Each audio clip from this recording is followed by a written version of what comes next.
chairman and the board was mad at you. Like, wait, what's all this Oh, hooking up? All this. no. This is how we Well, get along. Well, come on, don't play with me. Fitting students, meeting the students' needs. That meant letting some people go because they did not fit the narrative of what I saw the vision was. A lot of people can build, but can you build in a storm? I've learned how to. Hey, good afternoon, everybody. Welcome to another edition of Author Showcase, and I'm happy to introduce one of the latest authors to the Walk by Faith brand, Dr. Daryl Green. Dr. Daryl Green, welcome to the show. Well, I'm so excited to be here with your health. I'm very excited. God has done some great things. I'm glad we aligned and to talk about what we're doing for the future. Amen. So we are on the campus of Langston University. So much history and legacy here. And if you know I'm doing a podcast like this, you must know that there's another book launch. I'm happy to report that Dr. Daryl Green has elected to use Walk by Faith Publishing for his latest book. Dr. Green, this book is amazing. I had the privilege and the pleasure Sitting on it, right? sitting on it. Okay. The Dean's Devotional. Tell us a little bit about this book, and we're going to go into more detail in a moment. But this is the book, everyone. So I believe, I told my wife, I think it's the greatest book I've ever written. So and just to kind of put things in perspective, I've written probably about 50 books, textbooks, ebooks. But this book came out of trials and tribulations. And we talk about being a dean. Being a dean is kind of like being a pastor, as we say, pastor of a church. And because you're caught in the middle between the administration and the faculty and the students. So you stand the gap. And I've seen it's a lonely life. You work in 6 days, maybe 7 days a week. And I wrote it because I want to give back. And it's really about what I've learned as a dean at Langston University. And I just want to share it with other deans, other faculty, other chairs, other administrators about how a lot of times we get confused. We think it's all about ourselves. But I just let you know, in 18 months, we turned our business school around. And I'm so excited to share this because I think other individuals could do the same. But it's not out of your power that happens. It's really about your faith, and that's really what this book is all about. That's awesome. Listen, the name of this book, The Dean's Devotional, 21 Proverbs for Academic Leadership. Before we go into the book and talk more about the book, Dr. Green, tell the audience a little bit about yourself. Where are you from? Okay. Are you from Oklahoma? Oh, I'm not from Oklahoma, but Oklahoma is where I am now. I started in Shreveport, Louisiana. I was raised in a Christian household. Edward Elias and Annette Green Elias, and went to spent there. Had 3 siblings, all females. Are you the oldest or the youngest? I am in the middle. In the middle. Yeah, I have an older sister. Okay. She's now deceased. But we talk about transitions. Yes, I think one of the biggest transitions is leaving North Louisiana and going to Southern University in Baton Rouge, and went there as a freshman in mechanical engineering. Met my wife there, Estrelita. We were in a drafting class together. Oh. So she was up in the front. Yes, sir. And she would always smile. And I thought she was smiling at me. And I never met, she's from Alabama. I had never met a young lady called Estrelita. Estrelita. Yeah. Shout out to Dr. Green's wife. Yeah, Estrelita. So I met her. We started eventually dating our junior and senior year. And we had a hard decision to make. I was going to work in Norfolk Shipping Yard as a shift engineer, and she's a civil engineer. She was going to go home in Mobile, work for International Paper Company. And we both had interviewed with the Department of Energy. And at the time, Department of Energy, we think about energy and, we're dealing with a crisis right now. But the main focus was nuclear.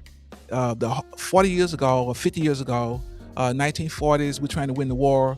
The byproduct is nuclear waste. Yeah. So we both had gotten an offer. We both had interviewed, and she got an offer to go to Washington State, 3,000 miles away. And before she left, I told her these one word, Pastor Dowdy. I said, you tell those individuals that you can't go anywhere without your man. And she went, and the next day I got a phone call from HR saying, Daryl, we would like to invite you to come work for us. And I said, I can't make that decision. I need to talk to Esther later. And they flew her to my town, or my city, and in 24 hours, all hell broke loose in our families, because they could not understand why would we leave 3,000 miles away from family. What year and was friends. this? That was 1989. So 1989, and so you're probably too young to know about this, Ken, but there was a life without the internet. We had encyclopedias, Britannicas. I was in school doing encyclopedias. Okay. I had to go All right, get the green ones and the big red ones off the shelf. We had the big red ones. And so one of the things that we found out, I looked it up, and I saw Washington State, the Evergreen State, and I was excited. But here's what happened. Okay. Got off the plane in Pasco, Washington. It was a desert. Tumbleweed, sagebrush. There was nothing green about Northwest United States. Yeah, well, it's Pacific Northwest, but it's Eastern Washington. Eastern Washington is desert. Okay. So sagewood, and so there were 0.9 Afro Americans. There were not even 1%, and we had to ship grits. And there was a section in Walmart's or Walgreens, ethnics, and that was the Latinos, Afro Americans. We had one little section. And we spent 5 years there. Really? And so you both worked for the Department of Energy. Yeah, she was a project manager. Graduates from Southern. In love. Y'all married immediately, or y'all waited till y'all finished working for 5 years? So now, our parents old school. They don't play that. What, that so, shack, we call that shacking up. And so we call it shacking. No, they said we can't do that. So we got married immediately. We got married there. In 89. In 89, got married. I was 23, got married, and we actually had three kids. Two of the kids were born in Washington State, and our parents were getting older. Our grandparents were getting older, and we decided to come back.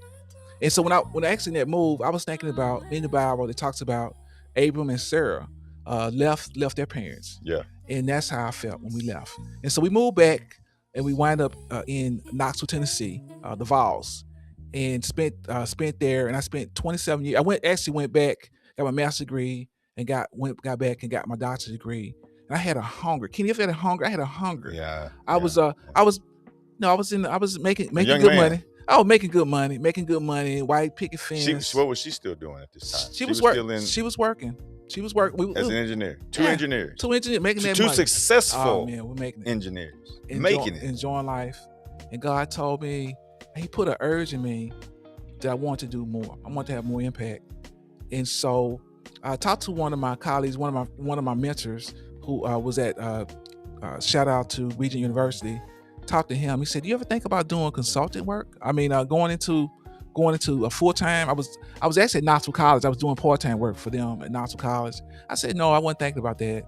And he put it in my heart. And in 2015, I applied on 169 jobs, applications. Yeah, that's why students don't even get it. You got to work hard. You got to show that you want it. So I did that. Got an interview in Purdue University. Got an interview.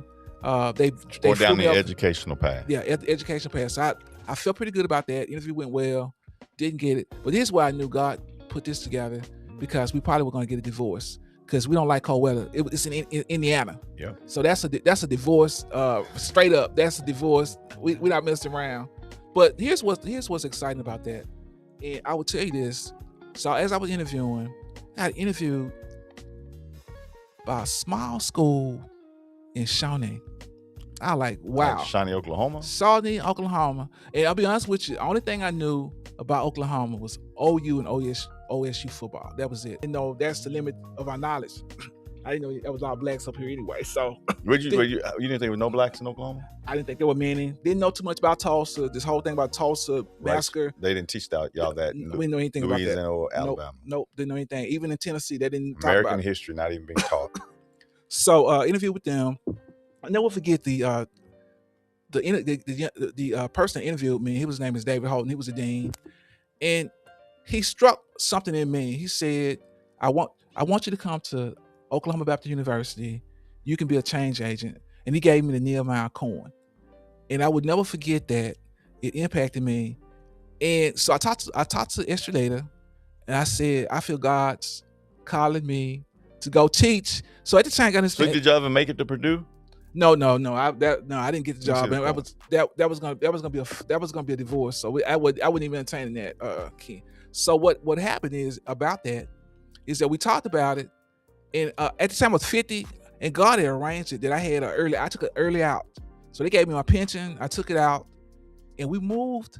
We moved to Oklahoma, which Was she retired? Was she still working? she was actually retired because she had some illness. She's had 3 kidney transplants in 3 different states. So God's just working with her, healing power. So she was actually on disability. And she left service in 2001, and God had just blessed our kids because she was staying at home working with them.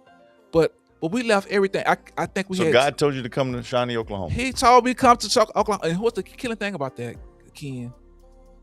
In the 100-year history of the university, I was the first Afro-American business professor they ever had.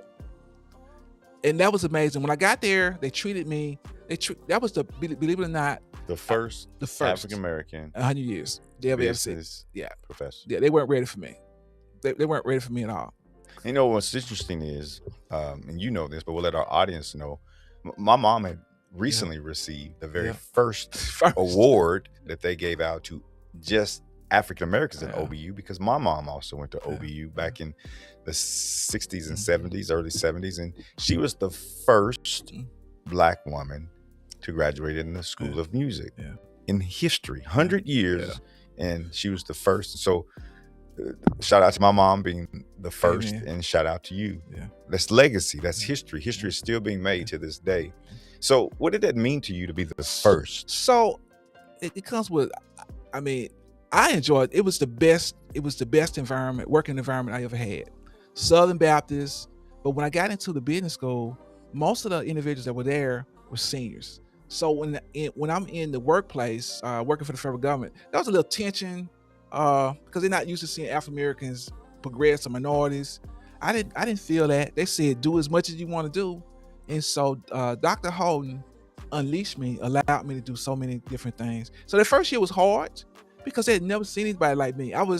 We were doing stuff, doing different things, and they had me in a box because I didn't look like the other professors. I didn't teach like the other professors, and I got this advice. His name is one of the professors I dealt with mentioned me, Rudebach, and he told me correct what you correct in your evaluations. But then God told me something else. He said, you know what? You're gonna have your just like a football team, you know, losing season. He said, get your own players. And so every year, I would have students come back and share, and they would tell, this is how Dr. Green does it. And by the time I was there for 7 years, and by that time, everybody said, this is a guy, he loves people. And I'm just saying how God works. I think 2022 or 23, I was voted 7th faculty of care by the SGA, predominantly white school. 7 faculty that care. That care. They had me say up. We got a certificate. I was in that group. I was the only African American there. And then my last year there was 2023. They surprised me. They had athletes. So they had the athletes awards, kind of like the ESPN awards, and they said they'll announce me in the 2023 faculty mentor of the year for the whole school. Wow. So that tells you the impact. You never see impact. So you are a change agent. You're someone who, in your long stellar career in enterprise, a lot of change, a lot of inventions, a lot of creation, a lot of innovation. What do you take away from your years in enterprise? Like, what was your go-to mantra? What was the thing you learned most? What's the thing you took away in enterprise? I trust God. I trust God. I mean, I trust God to make things do. And if I was a caregiver for my wife, and when you understand, and I was a deacon at my church when I was in Tennessee. So when you see people suffer, and you see real pain, and you see real anguish, it changes you. It does change you, but it also gives you. You say, well, In the workplace, I can deal with this because it's not the same. So I think trusting God is really, I'm talking about Proverbs 3, 5, and 6. I trust God. And I think at OBU, I will always love OBU because it allowed me, at OBU, you got people coming from Brazil, coming from Europe, and they have to adapt, and they had to adapt to me. And so I'm just gonna let you say, you talk about disruptive. You talked about a change agent. Yeah. This is how disruptive I can be. So I got there. So myself and my wife, we were doing competitive ballroom dancing. Wait, so, you're a dancer? We Wait, you put the word competitive in front of the word ballroom, like Dancing with the Stars. Well, we competitive. We do dancing. Yeah, my wife that was something. So being married, I don't know how long have you been married? We've been married 27. That means you've been married 37. I've been married. Yes. I have. You're right. Because I was married in 99. Yeah, you're right. And you said you was married in 89. I just carried the zero. I don't like doing math anymore. I gave that stuff up. One. No, so this is what you found. My daughter actually gave my wife a gift certificate for ballroom. Didn't know. She said I always wanted to do ballroom. Now she's probably been married 10, 15 years. I didn't know anything about that. That's, I guess, the daughters talk to the mothers, and so she started going. And I said, I'm not going because no manly man I know do ballroom dancing. But I got convicted and I started going. I started enjoying myself. And I started, I got convicted. Come on, you let your wife go. You go by yourself. So I was convicted. And here's the thing about this. So think about this, ballroom. So I get to OBU. I say, students, they don't have anything to do. And what did I do? First thing I did, I got there. I said, we're gonna have a party. You taught a class. Well, before that, I just wanted to I always like bringing people together. So I put together a free dance with the community. The community came. I was thinking 10, 20 people. 100 people showed up at the Rock. It was packed. And you were leading them. I lead. Yes, but here's the thing. 6'3" black man. Southern Baptist and dancing. Hey, but no. I'm saying, no. Here's the funny part. Here's the funny part about this. No, here's the funny part about this. You got to understand, OBU, very conservative. Very. Southern Baptist. Yes. Here's how conservative they are. Dancing was banned 2008. You couldn't dance, and it was thought if you dance with somebody, everyone knows you're gonna get pregnant. So they couldn't dance on campus. Devils would come. Yeah. So now you got this brother coming. I'm throwing a dance, and they were posting on Facebook. And so some of the individuals that graduated in the 50s say, "Oh my goodness, OBU is teaching dance." So I got the merits. When I started. So listen to this, audience. I went to OBU. Dr. Green and I have had this conversation many times. We believe our destinies have been divinely orchestrated by God because of all the people up here on Langston's campus. Him and I are the only people who have OBU ties. So my first 2 years at OBU, 93, 94, and then second year, 94, 95, there were no parties on campus. and the closest thing that they ever did was call it a social. Like we're gonna have a social, and so then the socials were people kind of like, but you couldn't dance at a social. Was it the Armory? Did they go to the Armory? Sometimes they would go to the Armory, but you try to do stuff in the student union and places like that, and it was like, oh no, we're Southern Baptists. We don't dance. And so, for you to bring dancing to one of the state's regions most prominent Southern Baptist schools, and you did it, I assume, in a holy way. Yes, you did it in a way that was respectful to the people and to God. Yes. Yeah, so the funny thing about it, so I started doing the dance, and believe it or not, when you do stuff and you do it for God, God just open up things. That part, man. And so here's what the magical thing. So you got this brother, teaching ballroom on the side. I get approached by the director of the Honor Society, saying, "Would you offer a class in ballroom and social dancing?" So I said, yeah, no problem. So here's the key thing about this. So they were paying me $300, a good amount of money. Let's just say a good number. And so here's the thing about it. So God works in this situation. So my first year putting the class on, I had a limit of 12 because I didn't want a big group. 12. I had in my business school, I had 2 guys, introverts. They're scared introverts. Dr. Green, would you let us in this class? I said, well, the class is full. Would you let us in the class? These guys are high introverts. Check it out. So the first semester, so we dance and rotate so you get to know people. So that first semester, that young man, one of the junior, started dancing, and he looked at me and smiled because he was really dancing with the young ladies. By the end of the semester, dude had a girlfriend. So you also playing a matchmaker. But so the second semester, the second guy got a girlfriend, and he started the ballroom club. Listen, I know OBU. I know the chairman and the board was mad at you. Like, wait, what's all this hooking up? All this? No. This is how we get along. Well, come on, don't play with me. You know, it's April is rain by spring, so it go that way. But it was a great experience. And what I like about this, OBU allowed me to be myself. Yeah.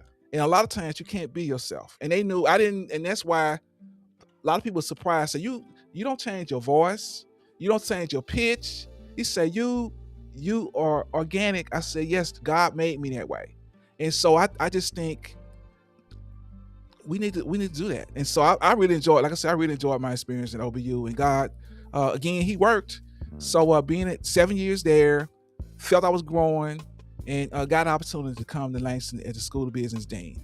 And that was just crazy. So you went from working in corporate America to going to be a professor at OBU. Yeah. And then after just 7 years of being a professor, you went from professor to dean. Yep. That's at crazy. the only HBCU in Oklahoma. Yes. Had to be God ordained. It had to be. So Langston School of Business is ranked higher than it has been. That's one of your accomplishments being here. That the wall is an accomplishment. You were saying? You asked me about change. How many changes? We had to make a lot of changes. The first change was listen to the students. Mm-hmm. A lot of students didn't feel like they had a voice. And in many schools, they appear not to have a voice. So I listened to them. And there were things we needed to change. One is we need to get better in advisement, and we need to be more available. And I think we made those changes. It was student-centered. A lot of people talk about being student-centered, but my whole thing of building was being student-centered. And so one of the things meant I had to make some decisions. Who dialed in, who's not dialed in, fitting the students, meeting the students' needs. That meant letting some people go because they did not fit the narrative of what I saw the vision was of being very student-centered and engage them in being innovative, doing innovative teaching, which I started doing that at OBU. We brought that along with Langston, Professor Dowdy. We do business simulations. We do integrated certifications. So students do that. They're evaluated. They don't have to pay for that. So I had to be intentional, but focusing on, when I figured out if I can focus on the students. And I'm going to be able to share this in the book, Dean's Devotional. We talked about. We want them to buy it. But there's a certain amount of humility. And I'd never forget, there was Nate Edwards. He was the SGA president. He came in my office just to talk what's going on. He was also a business student. And I never forget, I asked Nate, I say, Nate, how would you rank the business school? Nate, the SGA president. SGA president. I said, how would you rank the business school? He was hemming and hawing. I said, man, be straight with me. He say, I would rank y'all a D. I say, a D? He said, yeah, Dr. Green, a D. So now, imagine in a business meeting, I mean a dean, I meet with my faculty, and I tell my faculty, we got rated. The perception of the student. Yeah, perception of the students. We a D. I say I'm a D dean. I say I'm a D. I'm a D dean. I believe in excellence. I'm a D dean. And they got, we're not like that. Blah blah blah. We're better than that. Students don't know what they're talking about. Blah blah blah blah. So I say, okay, cool. So then I just wanted more punishment. So I met with the faculty senate. And I gave this I introduced myself. I'm Dr. Green. We're doing all this stuff. We're trying to align with students. Are there any questions? Then I had a student in the crowd. She was a business student. She got up there and she said, business school, blah, blah, blah. And I give you guys, well, first of all, I wasn't asking for her. I wasn't asking for her to rate me. She said, I give the business school a 3 out of 10. That's 30%, y'all. That's not passing. And then so that's bad. Now they're doing this in front of their peers. Yeah. I'm in the front of the panel. The panel. I'm in the front. And then the other student, who was I think her name was Anderson. She was an accounting major. She said, I agree. That's like amen. So that was a confirmation. That we're not a D school. We're actually an F school because we don't even get over 6%. So I took that I took that and I was I did a self-evaluation, and I made an organization do a self-evaluation. They didn't want to do the self-evaluation, but we gotta. That's problem. We have to confront that we're not perfect. Yeah, we're not perfect. And so that changed me. And I will tell you, we're no longer D students. We're no longer the D. But I'm saying because students have affirmed that I've heard a student tell me the business school's gotten better. Well, you've brought in professors like Brittany Hunter, and there are many others here that have a connection to the university, they have a connection to the city, to the culture, and so it means a lot when you can walk into a classroom and have conversations. I think the majority of the classes when you got here were online, which does not facilitate the greatest learning. Nothing against online learning, but when I had the opportunity to come here, they said, "Do you want to do online or in the classroom?" I said, "I'll drive 40 minutes every Tuesday and Thursday because there's an experience." See, when I was at Langston, 96 to 99, I sat in those same seats that I'm teaching in today, and there's something about knowing that a professor could call your name, ask you what you think, have to get up and present, be accountable to yourself and your peers on a daily basis. And I think you have brought a lot of that back. To see the hallways here in the School of Business filled with students going from one class to the next class to the next class to the next class is amazing. And this, we'd be remiss not to go back and mention that Dr. Ruth Jackson has given you the latitude, the freedom, the safety, the vulnerability, Dr. Peterson, to say, hey, do what you think's best. Make sure that the university looks good and everything that you've gone through. Here you are, because we don't make those changes without them saying it's okay. We don't make the changes in the school. 18 to 20 changes don't get made with an organization that is completely like no. So what do you say about that? I do think it's I call it the word that I'm now. I turned 60. Congratulations, back in February. You're an old man now. I am older. I am older. Hey, I'm not old as Moses. You got your AARP card? I'm not old as Moses. I got that at 50. So I'm not getting no AARP card. I'm 51. I like the discount at Denny's. I'm sorry, 20% off. So what I would say to you is, I think alignment is the word. Being aligned. And when I say that, I think we just have to be where we're called to be. So not many people can. That's the other thing. I'm not a normal dean because I'm already system oriented and I'm an entrepreneur. And so one of the things I knew that, man, we got to prepare some broken relationships. Do you know about broken relationships? I talk about broken relationships. Can you go forward with broken relationships? If anything is broken, it's likely not to move forward. Yeah. So I had to do some. So we go, and Professor Daryl goes with me. We go to the Guthrie Chamber of Commerce. We go to Oklahoma City Chamber of Commerce. LinkedIn, Langston alumni. Langston, Langston alumni. I was saying the town of Langston. And we chamber. So I believe relationships matter. And people don't know. So I look at the future. So I'm a pioneer. That's my leadership style. And so most of the people I deal with are guardians. So guardians, they believe in rituals and keeping culture, which is very important. But I gotta share this with you. This is a very quick story. So I was at Knoxville College.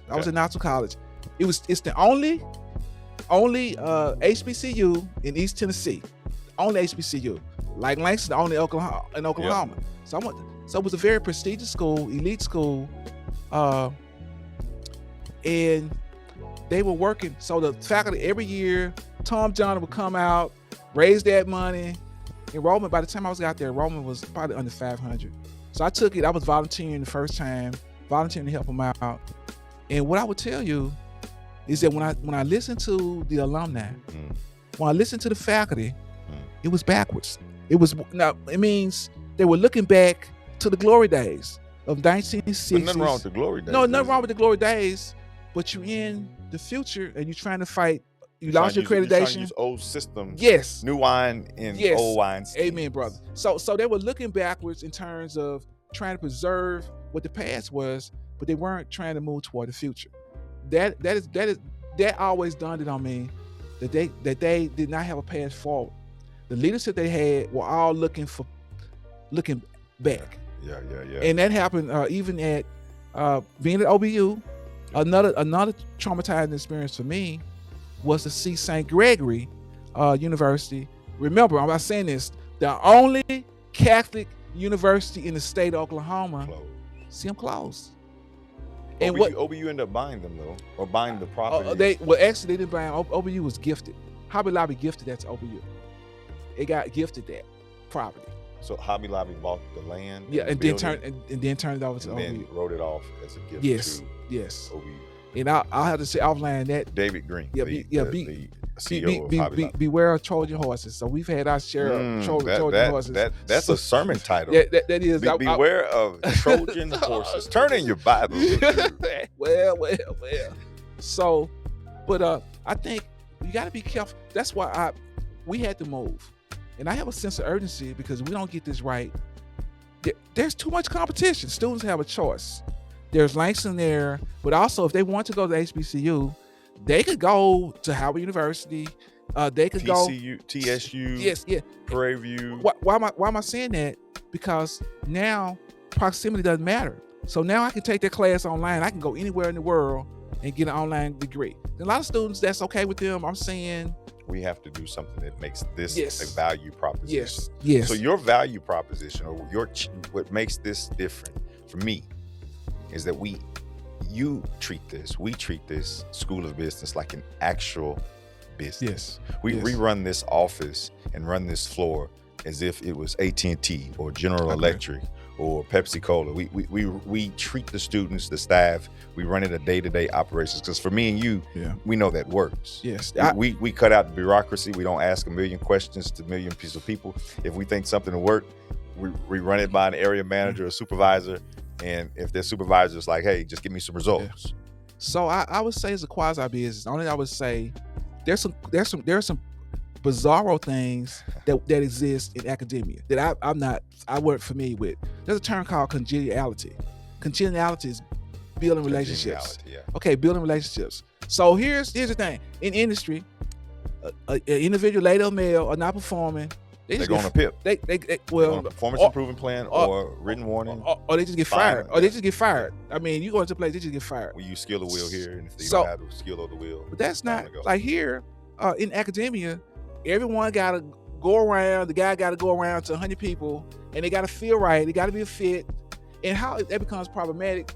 I was at a Quaker school. And let's assume there's 100 faculty people in this Quaker school.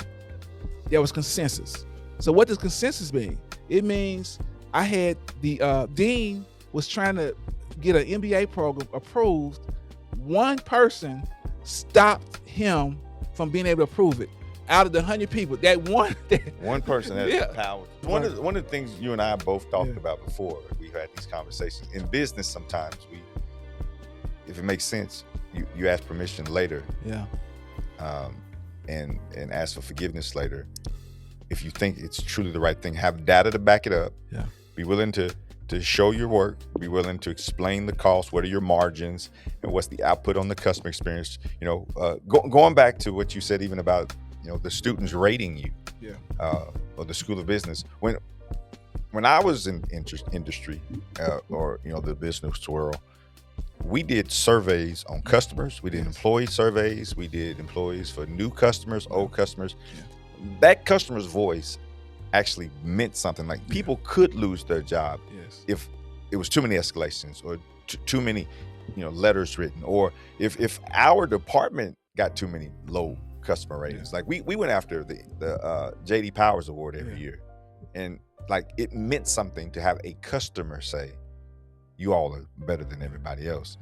You came into a situation where the customer was saying, you all aren't better than anyone else. So you knew you took the business route on fixing this, which is let's start figuring out who the supervisors and leaders are, and let's make some changes. So here's the thing I would say to you about that.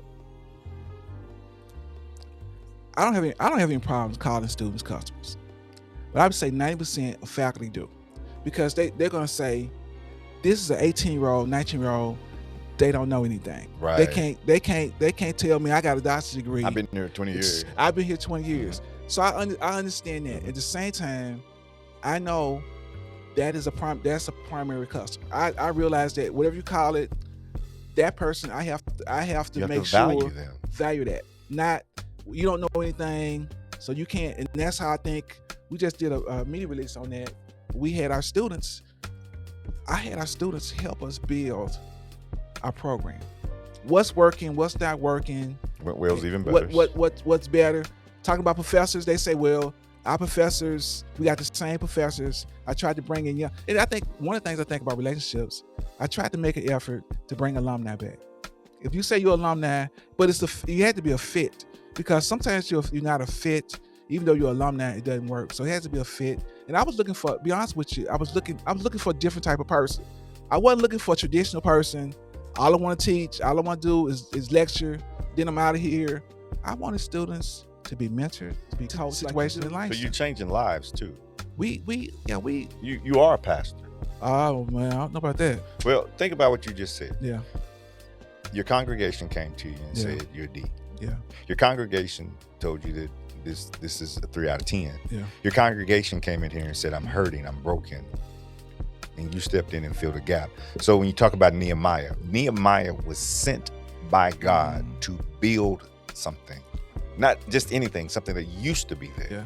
There's a legacy here at Langston. Yeah. When I was here at Langston, like the legacy of knowing that this was a prominent school, you stuck your chest out and you felt good about it. And Langston still has that. That didn't change. It's just that I think, we have to bring in the perspective of this. COVID had a big impact I agree. on all schools. Yeah. Langston's not the only school got impacted by COVID. COVID did something to a generation of kids who had to sit at home for a couple of years. My brother's in education. He travels across the country. Shout out to Andre, talking to different schools who've been impacted. You have multiple people who have seen this from a different lens. And so you had to deal with that student. It's that student who had to figure out online high school. Now, what are we doing here in college? I got a funny story. So my first year at Langston. So again, you talked about the students that just getting out of COVID. Yes, sir. Getting out of the pandemic. And I never will forget, I was talking to a high school student. And the high school student was the person was talking about they were shy and they wanted all their classes online as a freshman.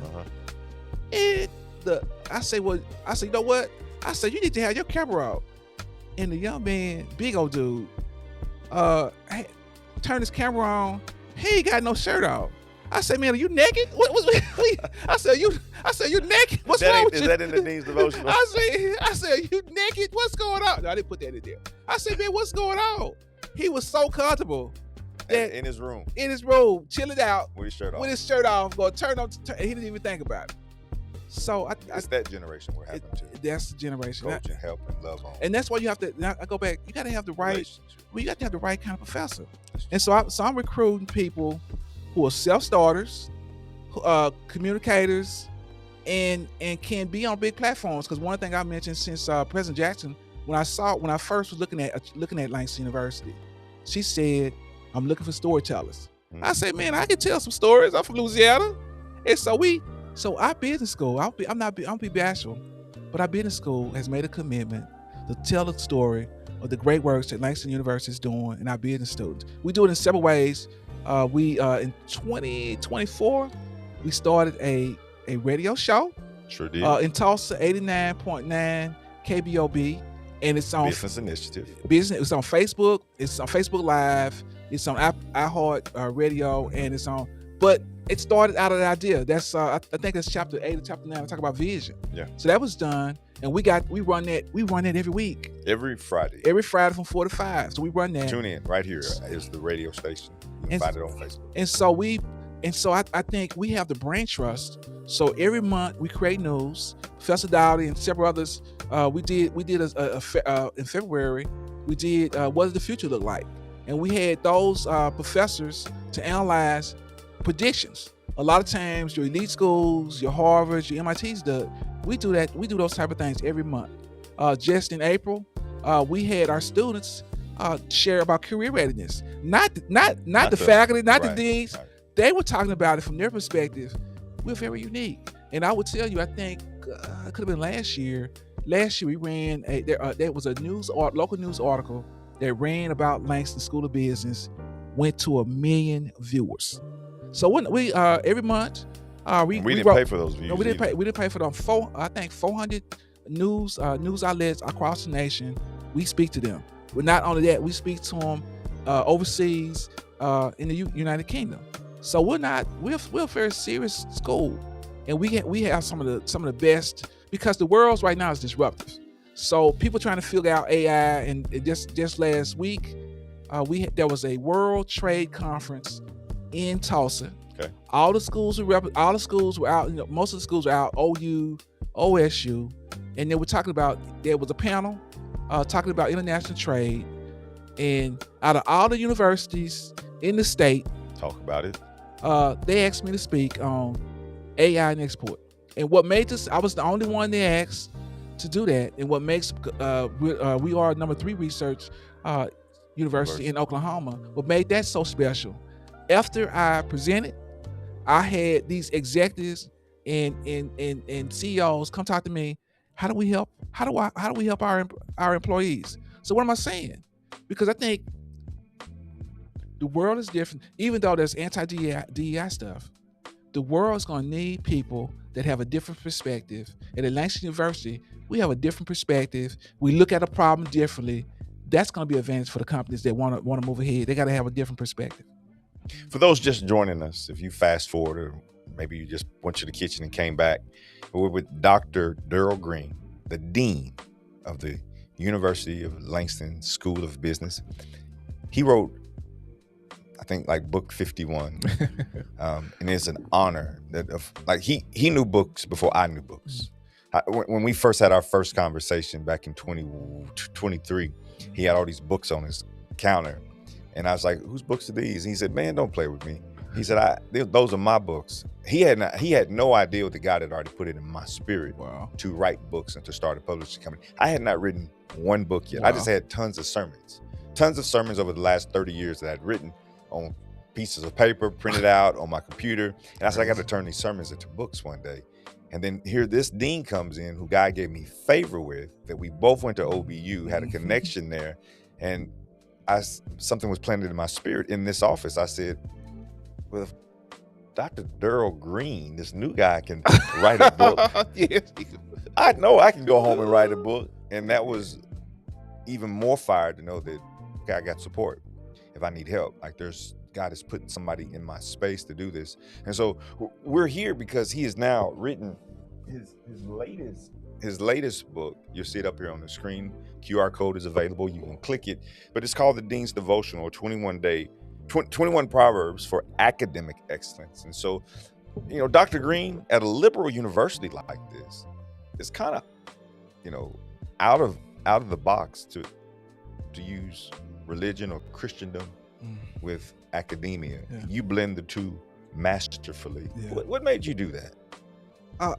Alignment. I think being in alignment, I think you are the sum of your experiences. I think for me, the foundation, you have a strong foundation in your family.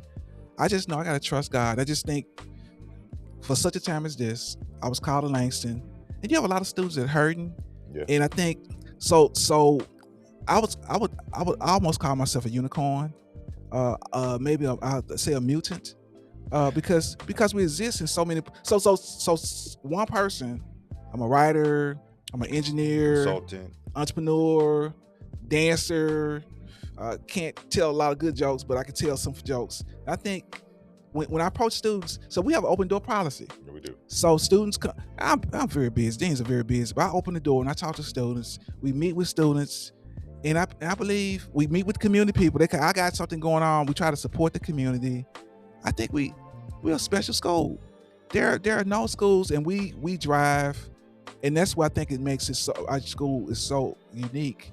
We drive change. We want, so I have an urgency because I just turned 60. I'm closer to my end than I am to my beginning. So I have to make sure, and I want to leave a legacy behind. When I leave Langston, I want them to say that guy came to Langston and we will never be the same. I want to hear that. I was at St. John Missionary Baptist Church. Shout out to Reverend Doctor ML. M.L. Jemison. Yes, sir. There was a minister that came, a pastor came and spoke. And this is what he said: changed my world. I think it was our church anniversary. He said this. He said, 2 generations from now, no one would know your name. That is powerful. I heard something very similar. Hold that thought. I heard somebody saying, I use this one often in my sermons and teaching. He said, 70 years from now, somebody else gonna be living in your house, a stranger that you don't even know. If the Lord don't come back and get us 70 years from now, a stranger will be living in your house that you don't even know. Wow. Might not even exist right now. Wow. So, but let's just say we live for title. We live for titles and buildings. And at the end of the day, your grandkids gonna say, who's that? And if they don't tell the history, it's lost. It's lost. So I take it serious. You're trying to create. Not just memories, but legacy. Yeah. When I leave the university, I want the business school to be in better shape, position. And this is the hard thing that most universities are dealing with: disruptive forces, low enrollment, competition, trade, tariffs, wars. And so universities have a hard decision. They have to decide, what do we do? Can we just maintain? I don't think it's good. I don't think it's good enough to maintain. We should be preparing students for this new world that's out there. But see, that's we call it duality. You got to live for the day and live for the future. Very few leaders can do both. But I'm saying, when I came to Langston, I came with the Nehemiah strategy. The Nehemiah strategy is simple. You got to watch, you got to fight, and you got to pray. What does watch mean? It's called environmental scanning. You got to look at what's going on around the world. Where do I fit in? You got to figure that out. Fight. You got to fight. Not physically fighting. It's that your brand is everything. Your name and your word. And so every month, every week, Langston School of Business, we fighting for our name. Our name is special, and so we throw it out there. The other one is build. And building. This is what I learned from Langston. This is a part of the book, The Dean's Devotional. Here's one of the. I've grown so much at Langston. Over 2 years, I've grown. Here's what I think I can do. Very few people can do in this nation. A lot of people can build, but can you build in a storm? I've learned how to build in a storm. So just think about it. In Oklahoma, you got tornadoes going on left and right. You got one in Shawnee, you got one in Enid, you got one, and Lord has given me the ability. I can build in disruption. I can build through disruption. Preach. Nehemiah, he did that, and so God has given me. That is a skill very few people can have.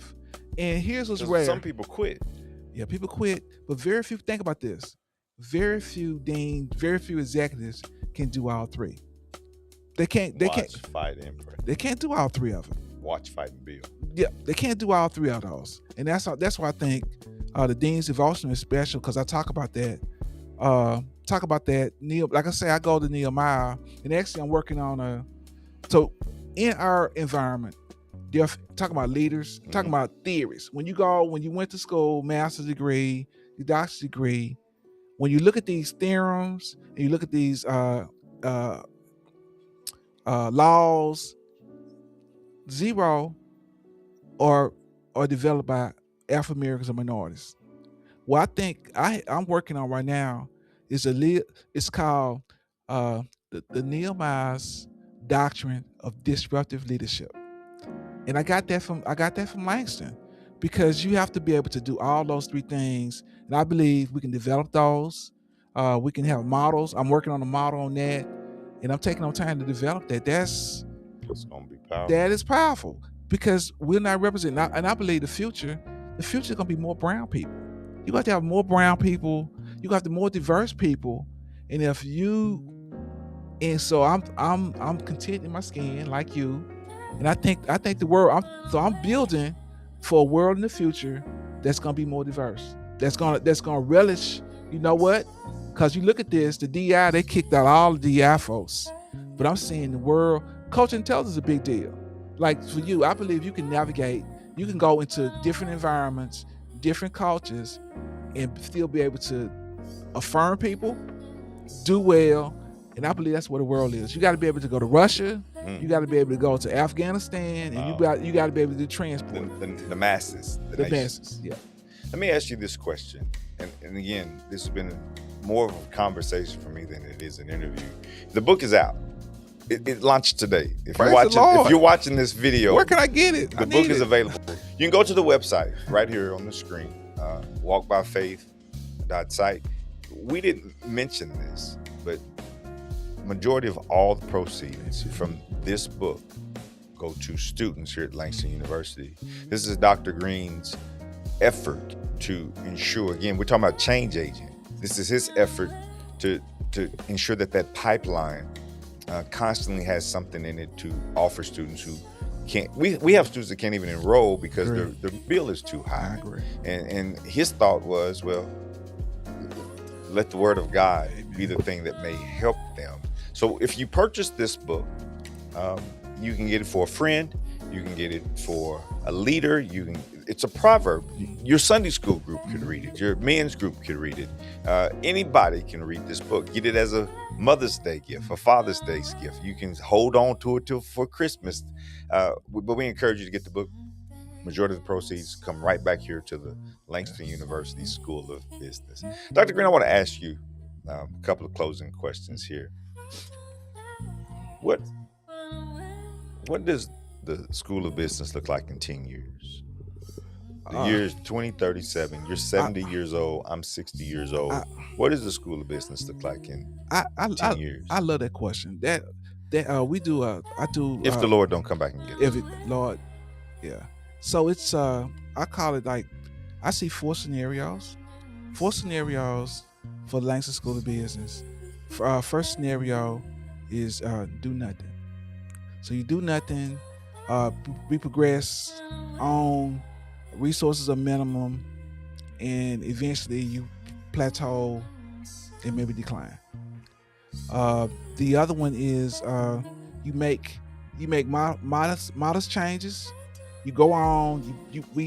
I think we're here. That's where we're at. We make the modest changes, and then So that's one scenario. You make modest changes, but in the end it declines. Okay. Then the other one is, I believe, could be possible because of the market forces, is consolidation. Consolidation, a lot of disruptive forces. The state, now you're talking about 2 or 3 governors or 4 different governors later. The state's in distress because now you got alternative fuels being used, and growth is not there where they thought it was going to be. And people are struggling because AI is taking over.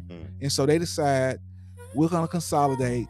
Now we're going to have blah, blah, blah school at Langston.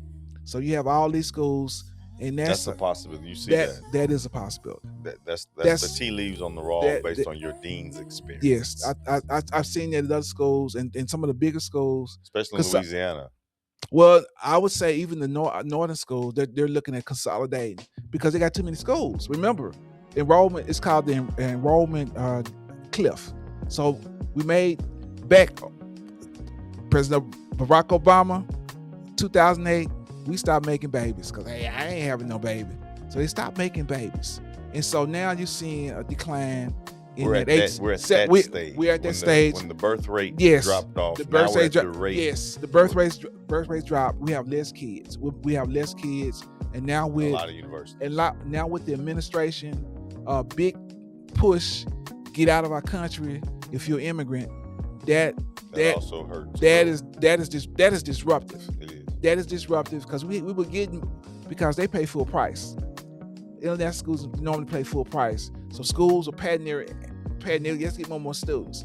So I believe when we get to that point, I believe the other one is Thrive. So Thrive is the fourth one. So the institution recognized that Langston University School is an asset, not a liability. They give us 12 to 15 staff.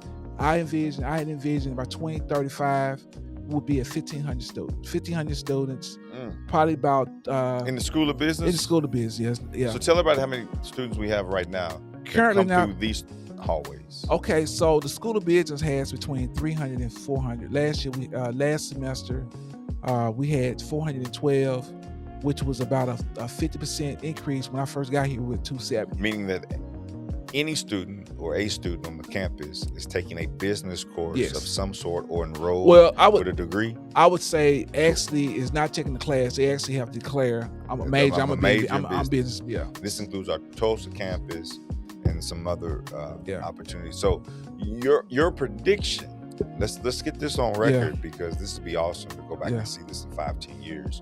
That in 5 to 10 years, if the plan is Thrive, if it's the Thrive version, that this school would be 1,500 students. So I'm gonna just do this word, this mental gymnastics with you. I'm gonna do this thought experiment with you. Yeah.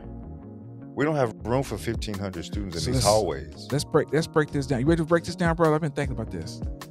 We need a new building. That's my classroom only holds 30. I'll say so. 70 in 70 years, this building won't be here. Where the 1,500 students? Okay, break down 1,500 students. So I do believe. So we were at 400. We were at 400 last November.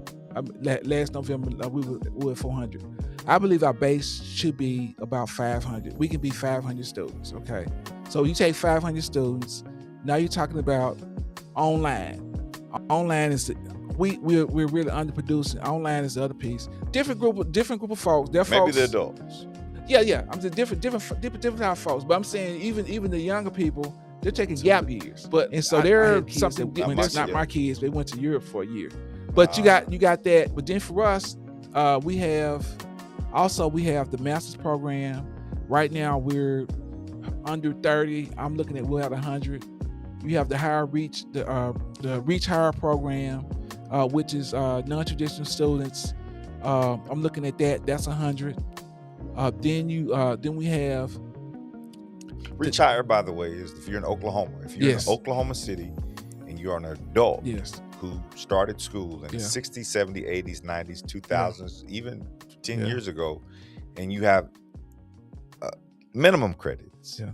You need to have a minimum 60 hours or associate degree to get in the program. Langston will help you these last 2 years and get you a degree in the School of Business in the Reach Higher program. So you got the Reach Higher program. Oh, I was going to say Second Chance program. Second Chance program. Tell everybody what that is. Back when President Obama was in office, he had enacted adult education for those inmates, so they could work and get a degree in the prisons and get a degree. We have in Harmony at the Dick Conner Correction Center, we have a program going on, and we have rehab program, or they can get a bachelor's in business. Bachelor. So we are ministering or helping a whole nother segment of people earn a Langston degree in Harmony, Oklahoma. Yeah. We're helping students in Oklahoma City who perhaps they've been working for 15, 20 years and they just want to go back and get that degree. Reach Higher program in the School of Business. You estimate that these halls will be with 1,500 students from around the country. Yeah, I think we can have. Come here. I think we can have 500. Well, I was going to say about the prison ministry of the adult education program. We're projecting we could have, right now we have 100 people that are interested in State's paying for that. State is paying for it. No, the federal government's paying for it. Yeah. So that there are a lot of the 2-year schools have left that adult. So the 2-year schools, junior colleges, Seminole.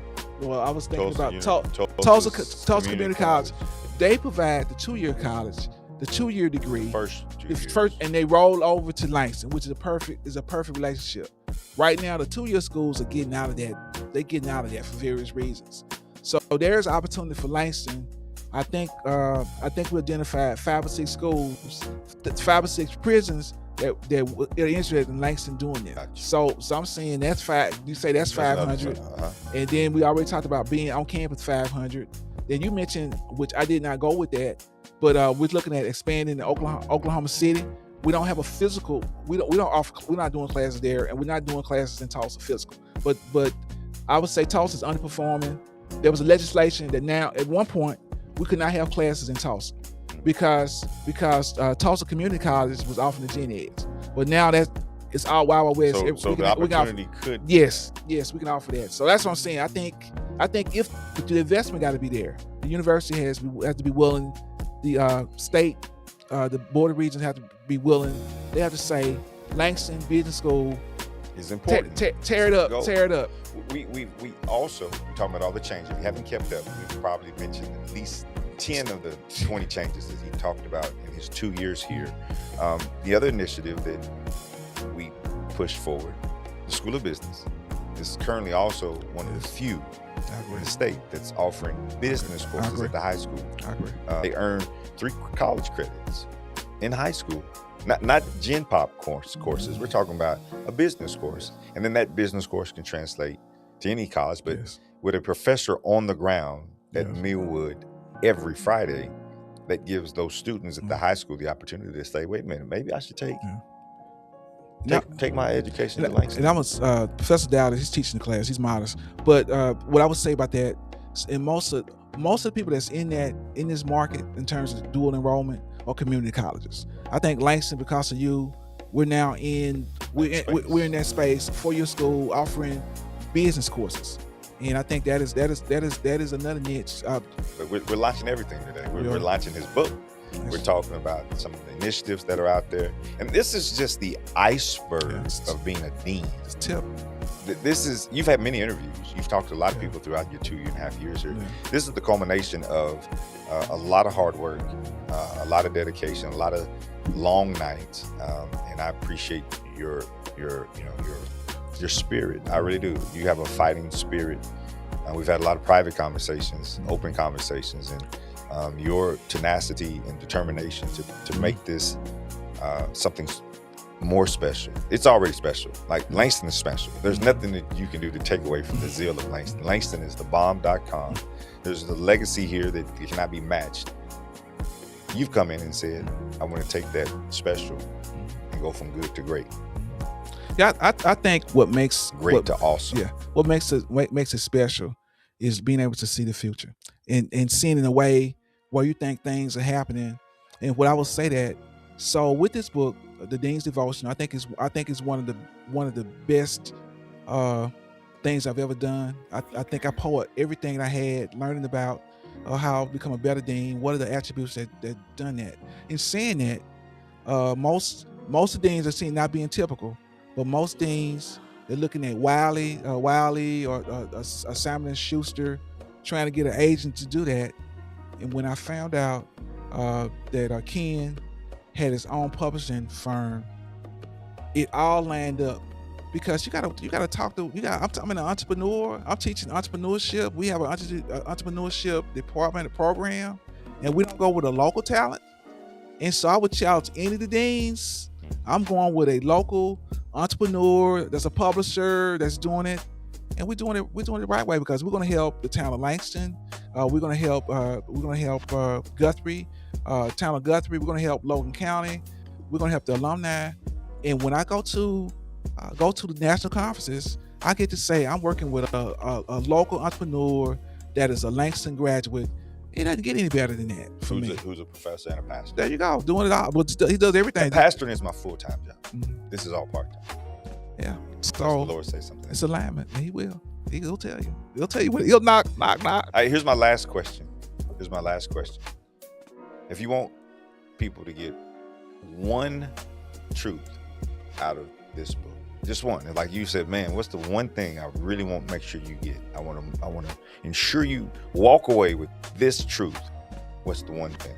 I guess the one thing I think I would say, again, I think you're gonna have hardship and you're gonna have trials and tribulations. I just believe just 2 words: you gotta trust God. You gotta trust God. I've said this many days, Lord, if you don't help me get through this day. I mean, there were some days, to be honest with you, I felt like quitting. And I don't really quit anything. But I'm saying when you, That's honest. That's the vulnerability that we find here on campus. Yeah, when you have a lot of things going on, and as a dean, you got to do a lot of different things, and when you're under resourced, it makes people do a lot of different things. And I just said I've been so blessed. God has brought Ken and my strong faculty and my staff, and I love my students. Shout out to Shyla and Miss Stanley, Barbara, many others, Rachel, Brother Brian, Brother Dr. Mabula. So many of them. Just Brittany Hunter that have come alongside you and make this thing work. And I would just say this, it's since I've been here almost 3 years, it'll be 2.5 years in June, but I've been able to, with God, send every year, send 2 of our professors to Harvard. During the summer, all expense paid.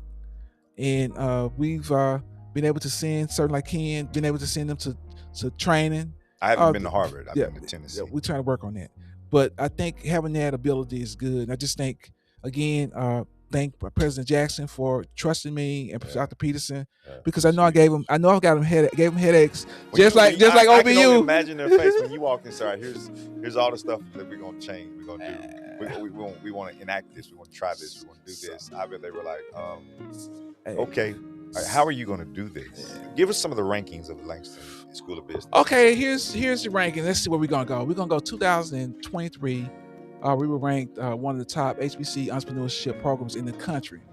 In 20, that was by bestcolleges.com. And then in 2024, we were ranked 39th out of 89 HBCU business schools, and that was by hbcucollege.com. And then all of 2025, our students our graduating seniors take a comprehensive, really hard test, 130 questions, 13 areas, including finance and accounting. And our students were in the top 99%, or if you want to look at it, the top 1%. So you look at across the nation, there were 83,000 people taking the test. Our students, whether you're looking at HBCUs or we're looking at predominantly the white institutions, that are in our size and model, we were almost 10 to 20 points better than most of them. And I can't. So we don't have all glory, all credit. All credit go to God. We don't have a full-time accounting professor.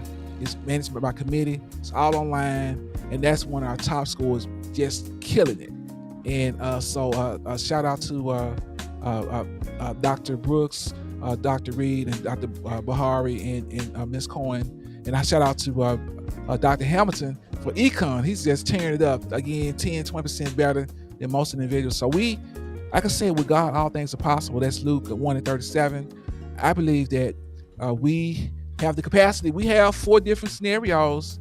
Langston, so just to recap those scenarios. Do nothing. Partial changes, massive consolidation or merger, and thrive. I vote thrive. Dr. Green, I want to thank you today again for the interview. It's really a conversation. I hope that you all got some insights.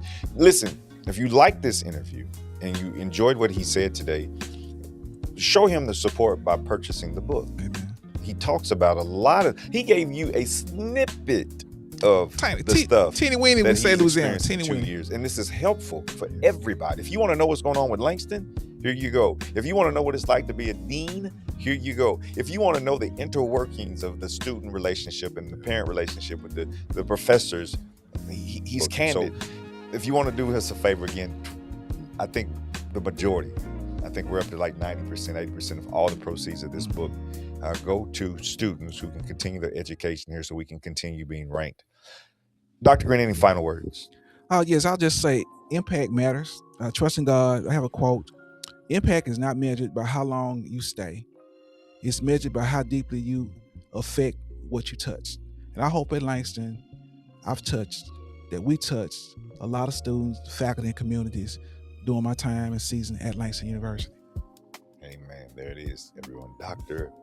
Daryl Green. Listen, for everybody who's a part of the Walk by Faith publishing company, I want to thank you all for tuning in and watching this to the very end. We'll see you next time. Walk by faith and not by sight. Not by sight. Have a good day, everybody.